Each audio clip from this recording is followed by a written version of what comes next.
back to our YouTube channel. My name is Emanuela, like you all know, and this is another episode of the Humanitarians of Africa series. Today, I have someone all the way from Nigeria coming here to share with us the story of his organization. And today's conversation is going to be quite different because this is a different niche entirely. Now, like you all know, I have a passion, excuse me, for teenagers and children, and he happens to work with this category of people. Mr. A.A. Paul, thank you so much for coming here on this session with me today. It's an honor to have you here. Welcome. Thank you, too. It's a pleasure to be here. Thank you. Okay, so let us meet you. Who are you? What do you do? Anything that you think you're free with sharing with us. People will definitely like to know you apart from what we're saying here. So can we meet you, please? Yeah.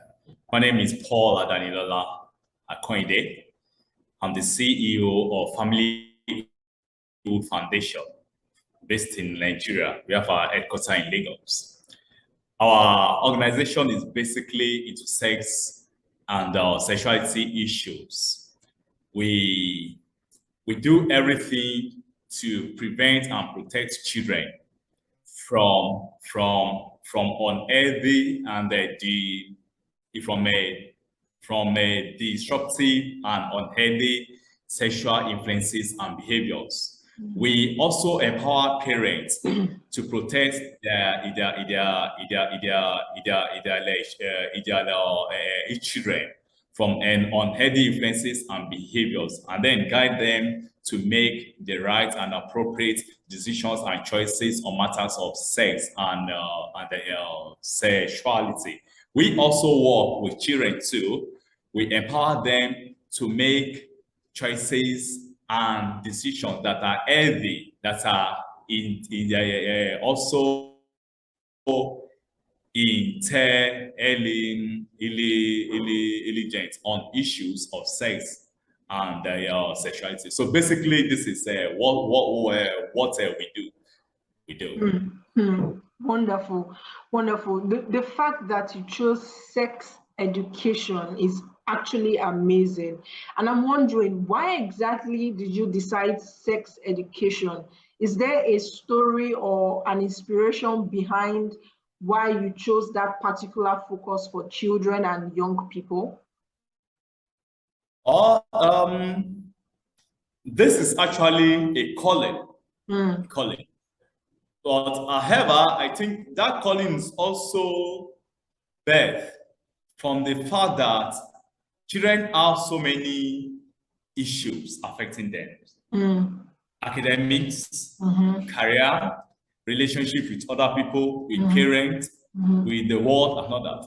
But then issue of sex is very critical and sensitive. And oftentimes they don't get clear, detailed, and effective information on this. So our calling charged us to give parents, to give children, and also child caregivers and guardians the right information, detailed information, comprehensive information, effective information that they need to guide their children right in this area of life. So, is there a story behind Familyhood Foundation? What prompted you to start the foundation? So you said it's a calling that you have, but then how did this calling come about? Do you mind sharing that story with us? Yes. Behind every calling, there's a motivation. Exactly. That's what a driver. We want to know. Yeah. I will say that since my university days, I've always had this passion for children. At first I thought the calling was pastoral, but then there were some things missing. So I had it will go back to God.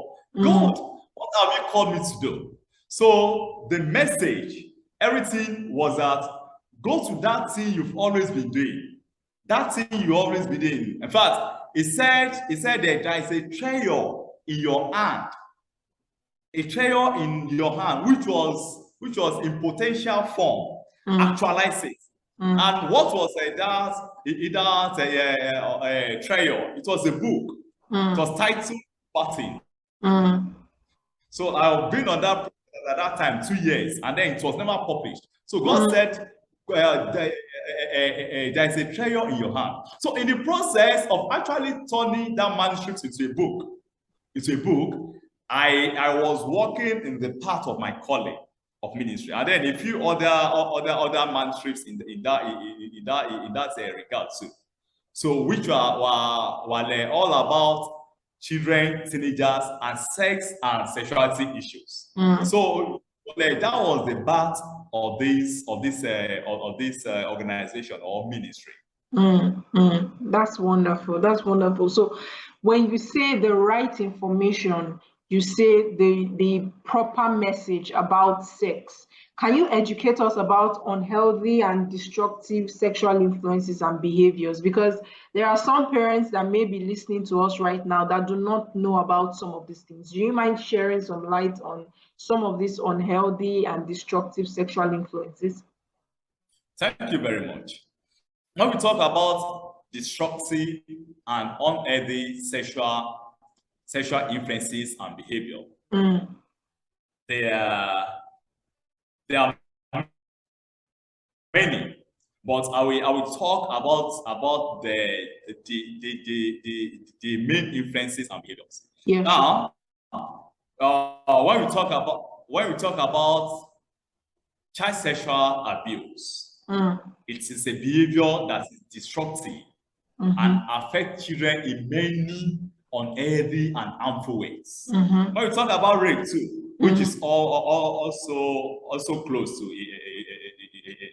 that, it is destructive, harmful, and unhealthy. Then a major influence is the media. And when I say the media, I'm talking about the electronic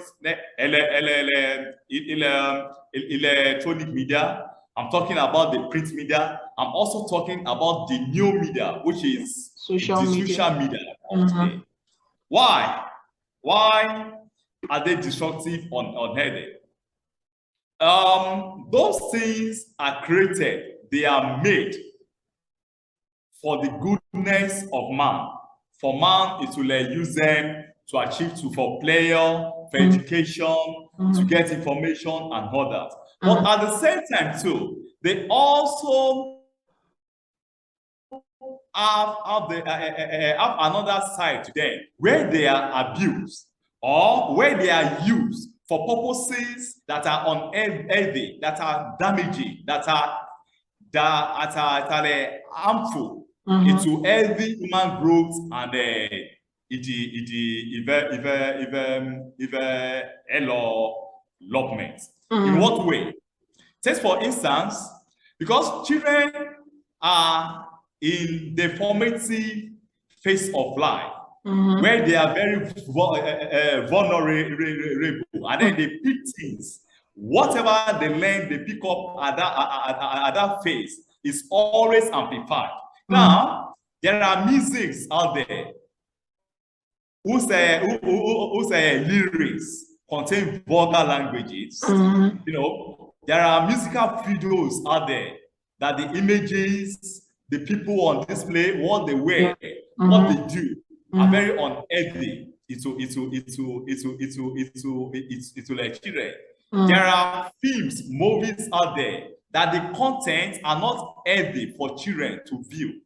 Maybe movies that contain scenes of kisses, romance scenes, or like scenes where the actors or the actresses are nude, have nudes, or are actually engaged in sexual acts. These are not ideal for children. But to top it all, the major and the most unhealthy and destructive media influence is pornography.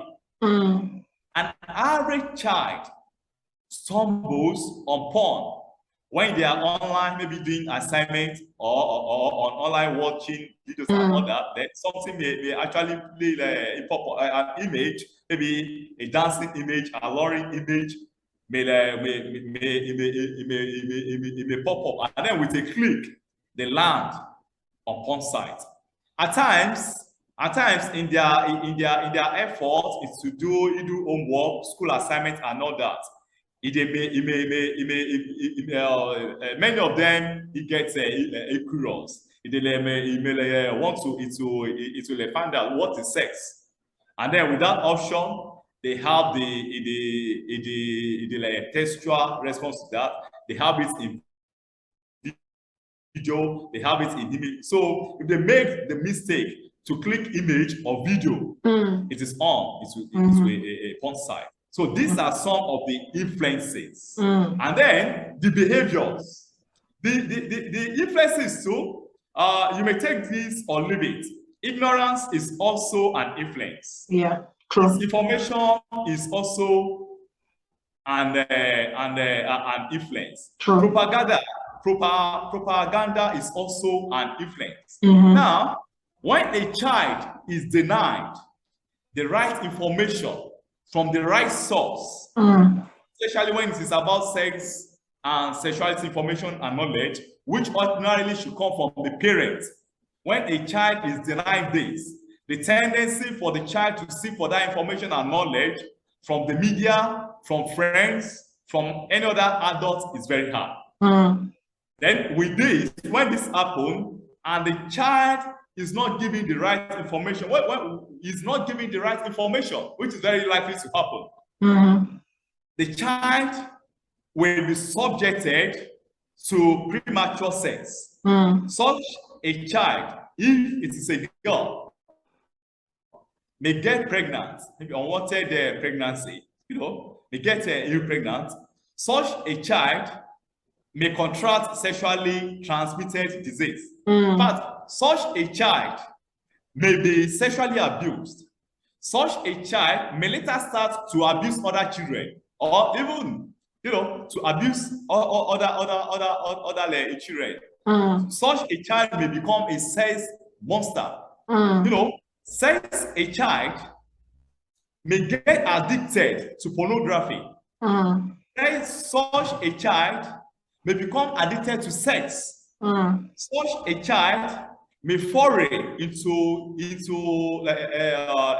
masturbation and may actually become addicted into it.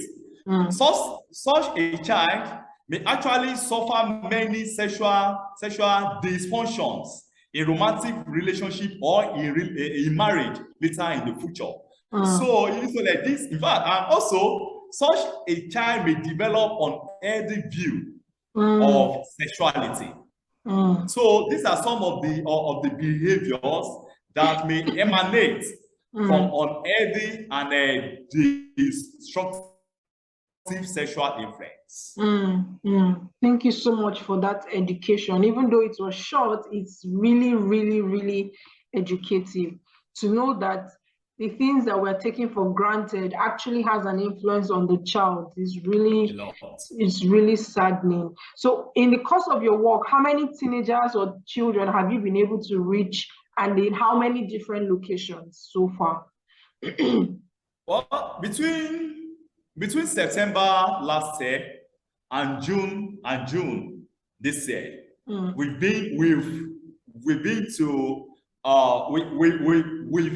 we've held our program in schools, private and public schools. But we have approval from the Lagos state government to speak in public schools of the state, and we will also have such approval line up in a few neighboring states. We've spoken in public and private schools. We've had programs we've also had community programs. We've also had programs in the faith center in the church. So in total, between September last year and June of this year, we've had 51 of such programs. we have reached out in the process, reached out to it to about 35 8,000 children. My God, 35,000. That's a huge number. That's a huge number. Wow, wow, wow. Yes. Well done. That's a lot of children that have had at least been able to come in contact with you. Well done. Well done. That's a lot of work. So in the course of running all these programs and reaching out to children, educating them, and also their parents, what are the challenges that you have faced or you still face in the course of doing your work? What are the struggles that you encounter? Well, the struggles they are two-faceted. Okay. We have the challenge in-house. When I say in-house and also agencies. Now I will say that as this. When we are ready to get our SCUMI certificate from the EFCC, so one of our trustees was not ready to release account number and BVN number. So we said everything that, madam, this is the purpose. You are learned, you are this, you should understand it. He said no. So we had to go back to the CAC to remove her from the board. My God. This took us 3 months. My God. And then to fund, we also had to look for funds to process that. Now, while that delayed us from getting the SCUMI certificate on time, we are still on it because later this in the EFCC is not issuing that document now for several months now. So that also holds us back from operating our account number. Oh my. So in that period we couldn't solicit funds from friends, from the public with our NGO's account number. That's it. Then too, on the other hand too, EFCC certificate too. Lack of that too is also a challenge because even as at now we don't have it as at now, so it's a challenge. Then there was the FIRS, the process of seeking for our tax clearance certificate. It was a rigor. We had to go through a lot. Eventually, it was given to us, but then the process was not palatable. It was not palatable. So that's some. Then too, regarding our program, at the beginning, even till now, but then things are looking better now. Fund was a big challenge. Fund was a big challenge. I had to come in to get funds somehow from a source, then put it into dates.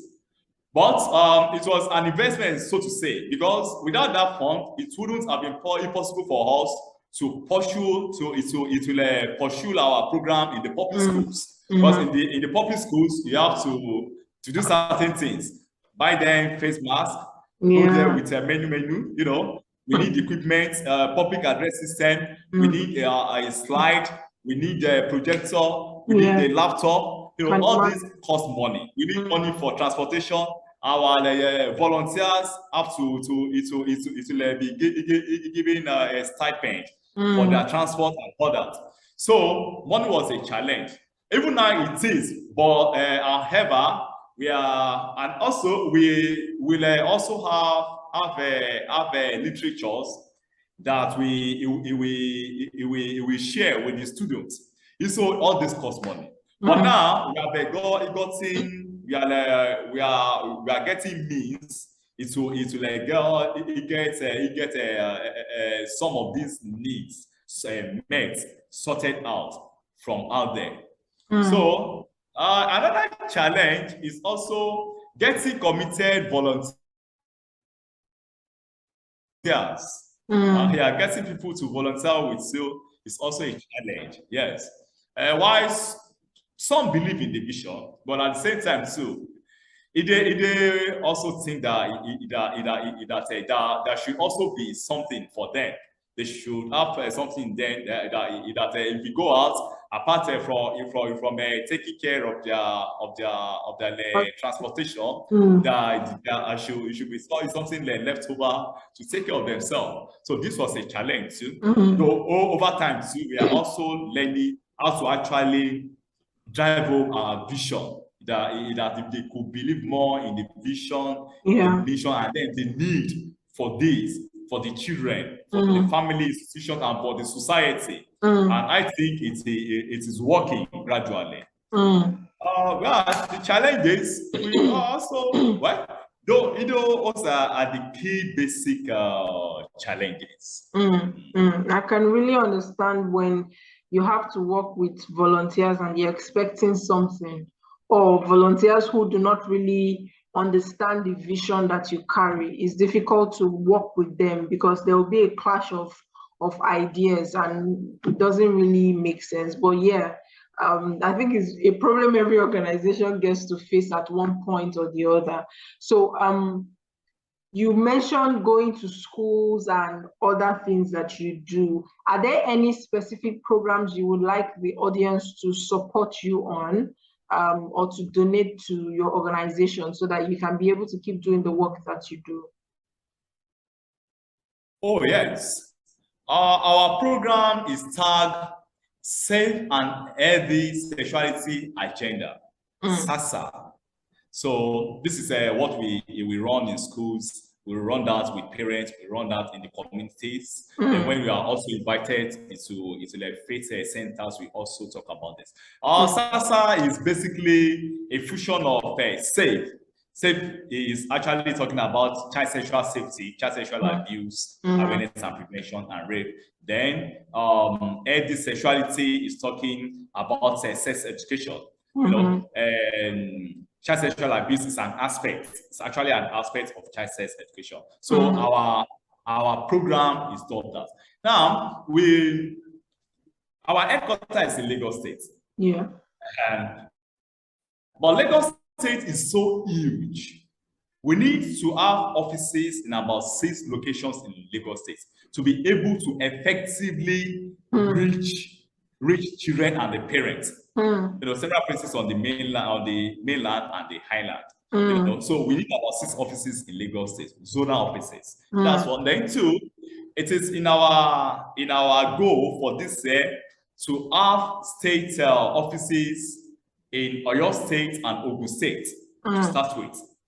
Yes. So in this coming school session, we want to open offices in Oyo State and Ogun State. We want to kick off our operation there, and this will actually require us to have new banners, roll-up banners, background banners. Yeah. Pay for offices, have office furnishings, print our flyers. We have many of them for children. Our flyers they are actually made as dividers. Dividers that children can carry around. They can put them in their books. They can also they have all the needed information on child sexual abuse awareness and prevention. They have all the information on the sexuality living. So we have to print thousands of copies of this. Then too, we also need a public address system. We need a projector and a computer and a phone, a good phone for each of these new offices. So we are looking out for support. So for support from individuals and from the corporate bodies. Okay, great. So guys, you've heard it. The contact details, everything that you need is in the description box, also on your screen right now. So if you want to support either in cash or in kind, or you want to volunteer, please feel free to contact Mr. AA, and you will definitely be able to support in whichever way that you can. we have to build the future of tomorrow from the children that we have now, or else the next generation would definitely be a soiled one. And these are the people really helping us to build that next generation that we're looking at. So please feel free to donate anonymously, or let us know you're the one donating, and it would be deeply appreciated.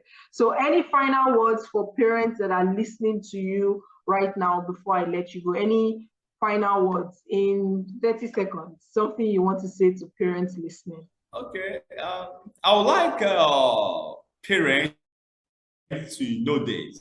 They know it already. A protected childhood is better than a repaired future. It is cheap.